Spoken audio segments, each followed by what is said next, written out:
நாம கலப்பு பிடிச்சு உழுது உணவு தானியத்தை உற்பத்தி பண்றவங்க. நம்மளை நம்பிதான் பட்டணம் இருக்கு, பட்டணத்துல சனங்க இருக்கிறாங்க.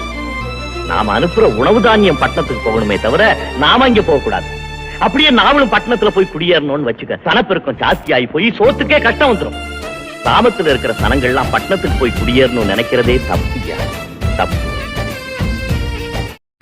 வணக்கம் விவசாய நண்பர்களே. இன்றைக்கி நம்ம பார்க்க போகிற வீடியோ தென்னம்பிள்ளை போடுறதை பற்றி தான். தென்னம்பிள்ளை நிறையா மெத்தடில் போடுறாங்க. இப்போ போர் பாசனம் இல்லாதவங்க ஒரு சமயம் கொஞ்சம் தண்ணி இரவல் பாசனம் இந்த மாதிரி மானாவாரி இப்போ இடத்துல தென்னம்பிள்ளை போடணும்னா நம்ம இந்த பட்டம், அதாவது இந்த ஐப்பசியில் போட்டோம்னா நம்ம தண்ணி பிரச்சனை ஒரு 3 மாதத்துக்கு இருக்காது. அதனால் இப்போ போடலாம். மற்றபடி சாதாரணமாக போடுறவங்க தை மாதம் போடலாம், அடுத்தது வைகாசியில் போடலாம். ஏன்னா அந்த சித்திரை இதெல்லாம் போனோம்னா வெயில் ஓவராக இருக்கும். அதனால் இந்த மாதம் போடுறத பற்றி பார்ப்போம். இப்போ கொஞ்சம் நம்ம பங்காளி ஒருத்தர் தான் நம்ம பிளாட் ஒன்று வாங்கி, பிளாட் மாதிரி தான் வாங்கினார். நல்லா கட்டுமனைக்கு உள்ள இடம் தான் அது. அதை வாங்கி இப்போது நிறைய இடம் வாங்கினதுனால வேஸ்ட்டாக கிடக்கு அப்படிங்கிறதுனால அதை தென்னம்பிள்ளை போட்டு வைப்போம். பின்னாடி பார்த்துக்கலாம், அங்கேதுக்காக தென்னம்பிள்ளை போட்டுட்ருக்காரு. தென்னம்பிள்ளை வாங்குறதுக்கு முன்னாடியே நிறைய பேர் என்ன பிள்ளை வாங்கலாம், அது அப்புறம் ஹைப்ரிட்டு நிறையா வெரைட்டிஸ் வாங்கலாமான்னு சொல்லி கன்ஃபியூஸ் பண்ணுறாங்க. உங்களுக்கு நிறைய ஊர் திருவண்ணாமலை, வேப்பங்குளம், எங்களுக்கு எங்கள் டெல்டா மாவட்டத்தில் வேப்பங்குளம் பண்ணை தான் ஃபேமஸ்ஸு. அங்கேயும் கொஞ்சம் டிமாண்டாக போயிட்டுருக்கு. இப்போ தேங்காய் விலை நல்லா உச்சத்தில் போடுறதுனால எல்லாருமே ஓரளவு தென்னம்பிள்ளை போடுறதுல கொஞ்சம் ஆர்வம் காமிக்கிறாங்கன்னு வச்சுக்கோங்களேன். அந்த கஜா புயலுக்கு அப்புறமே தென்னம்பிள்ளை உற்பத்தி அதிகரிக்க முடியல. ஏன்னா நோய் தாக்குதல், அதிகமான நோய் தாக்குதல்ங்கிறது எல்லா பருவத்துலேயும் எப்போவுமே இருக்கிறது தான். அது கண்ட்ரோல் பண்ண முடியாத அளவுக்கு போயிட்டு இப்போ நீங்கள் வேப்பங்குளம் இப்போ இந்த மாதிரி பண்ணையில், கவர்மெண்ட் பண்ணையில் வாங்குறது பெஸ்ட்டு. அது உங்களை டிஎன்இலேருந்து கொடுப்பாங்க. நெட்டை குட்டை தான் பெஸ்ட்டு. நாங்கள் போடுறதெல்லாம் அதுதான்.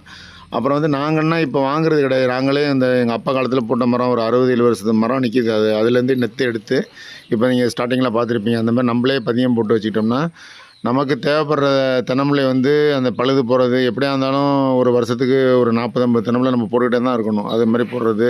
அப்புறமா முக்கியமானவங்க தேவைப்படுறவங்களுக்கு நாங்கள் கொடுத்துக்கிட்டு தான் இருக்கோம். அது அந்த நேரத்தில் அவைலபிள் இருந்துச்சுன்னா கொடுப்போம். மற்றபடி நீங்கள் தென்னம்பிள்ளை வாங்கணும்னு நினச்சிங்கன்னா இந்த மாதிரி விசாரித்து நல்ல பிள்ளையை வாங்கிக்கோங்க. இல்லை உங்கள்கிட்டயே பெரிய மரம், அதாவது ஒரு 50 வருஷம் 60 வருஷம் மரம் இருந்துச்சுன்னா அதுலேருந்து நெத்து எடுத்து நீங்கள் அதில் கூட போட்டு போடலாம். தென்னம்பிள்ளை போடுறதுல நம்ம பராமரிப்பு, நம்மளோட சப்போர்ட்டை பொறுத்து தான் தேங்காயோட உற்பத்தி, தேங்காயோட சைஸு, கிராம் வர்றது, வெயிட் வர்றது.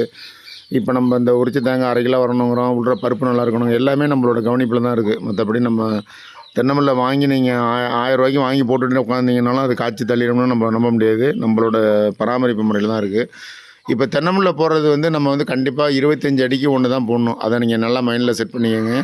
நிறையா பேர் நிறையா இதில் 15 அடிக்கு ஒன்று போடலாங்கிறாங்க, 10 அடிக்கு ஒன்று போடலாங்கிறாங்க, என்னென்னமோ சொல்லிகிட்டு இருக்காங்க. அதெல்லாம் கிடையாது. 25 அடி தான் ஒன்று, 25 அடிக்கு ஒன்று. ஒரு ஏக்கர்னால் உங்களுக்கு குறைந்தபட்சம் 75 தென்னம்பிள்ளை தான் இருக்கணும். அதில் இன்கேஸ் 1-2 கூட போகலாம், 1-2 குறையலாம் சில இதில். அந்த மாதிரி நீங்கள் பார்த்துக்கங்க. 25 அடிக்கு ஒன்று. நீங்கள் மேனுவலாக வெட்ட போனீங்கன்னா 2க்கு 2, அதாவது 2 அடி நீளம், 2 அடி அகலம், 2 அடி ஆழம், இந்த மாதிரி வெட்டினா போதும். ஜேசிபியில் நம்ம குழி எடுக்கணும், நிறையா போடணும் அப்படிங்கும்போது பக்கெட்டில் ஒரு பக்கெட் எடுத்தால் போதும். அது அந்த அளவு ஆவரேஜாக வந்துடும். அந்த மாதிரி எடுத்துக்கிட்டு அந்த மண்ணை நம்ம எடுத்து வெளியில் போட்டுட்டு இந்த புது மண்ணை எடுத்து உள்ள போட்டுட்டு அதுலேயும் நிறைய பேர் ஆற்று மண்ணை போடுங்க, அதை போடுங்க, இதை போடுங்க, உரம் வைங்க அப்படின்னா சொல்கிறாங்க. உரம்னா இந்த தென்னம்பிள்ளை போடும்போது குறைந்தபட்சம் 5 வருஷத்துக்கு எந்த உரமும் தேவை கிடையாது. நம்ம சாதாரணமாக நம்ம சனப்பு, தக்கப்புண்டு இது உள்ள விரைச்சி செய்யலாம். இல்லை உளுந்து, கடலை இந்த மாதிரி சாகுபடி பண்ணுறதா இருந்தாலும் 3 வருஷம் சாகுபடி பண்ணலாம் குறைந்தபட்சம். சாகுபடி பண்ணிங்கன்னாவே போதும். நம்ம அதுக்கு பண்ணுற உரம் இது எல்லாத்தையுமே எடுத்துக்கிட்டு தென்னம்பிள்ளை சூப்பராக வந்துடும். நோய் தாக்குதலும் குறைங்க. சாகுபடி பண்ணுறது பெஸ்ட்டு. அப்படி இல்லை, அந்த ஆப்ஷன் இல்லைன்னா நீங்கள் சனப்பு, தக்கப்புண்டு இந்த மாதிரி வச்சுக்கலாம். கரெக்டாக 25 அடிக்கு ஒன்று நீங்கள் இந்த மாதிரி போட்டுட்டு மண்ணை மாற்றி போடலாம். தென்னம்பிள்ளை வைக்கும்போது கரெக்டாக 25 அடிக்கு ஒன்று வச்சு அதில் நம்ம இந்த ரசாயன உரம்லாம் மடித்த உரம், சாணி எருவு அது மாதிரி இருந்துச்சுன்னா மடித்த எருவு கொஞ்சம் போட்டுக்கலாம். அதில் வேப்ப முன்னாய் கலந்து போட்டிங்கன்னா கொஞ்சம் கசப்பு தன்மை இருக்கும். அதில் சாதாரண இந்த பூச்சி மருந்து இருக்குது பாருங்கள், அதை கொஞ்சம் லேசாக தூவிட்டுக்கலாம் போதும். கரையான் இந்த மாதிரி வராது. கல் உப்பு வேணாலும் தூவிட்டுக்கலாம். இந்த மாதிரி செஞ்சால் போதும். வேறு ரசாயனிங்க இந்த டிஏபி காம்ப்ளெக்ஸு இந்த மாதிரிலாம் போடணும்னு நிறைய பேர் கேட்குறாங்க. அந்த மாதிரிலாம் நீங்கள் போட வேண்டியதில்லை. இந்த மாதிரி முறையில் நீங்கள் பண்ணிங்கன்னாவே போதும். போட்டுட்டு நீங்கள் நல்லா 4 பக்கத்துலையும் நல்லா மிரித்து வச்சு தென்னம்பிள்ளை சென்டராக வர மாதிரி பண்ணி நல்லா மிரிச்சிட்டு உயிர் தண்ணி ஊற்றிட்டு அப்புறம் மழை பெய்யலைன்னா நம்ம ஒரு 4 நாளைக்கு ஒரு தண்ணி வச்சு அந்த ஈரப்பதத்தை மெயின்டைன் பண்ணால் போதும். இந்த 25 அடிங்கிறதுல நீங்கள் காம்ப்ரமைஸ் பண்ண வேண்டாம். இந்த மெத்தடில் நீங்கள் போட்டிங்கன்னாவே தென்னம்பிள்ளை வந்து கரெக்டாக ஒரு 5 வருஷம் 6 வருஷத்தில் பாலை வந்து நல்லா காய்ப்புக்கு வந்துடும்.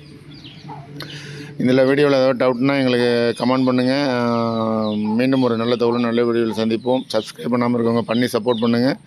வீடியோ ஃபுல்லாக பார்த்ததுக்கு நன்றி, வணக்கம்.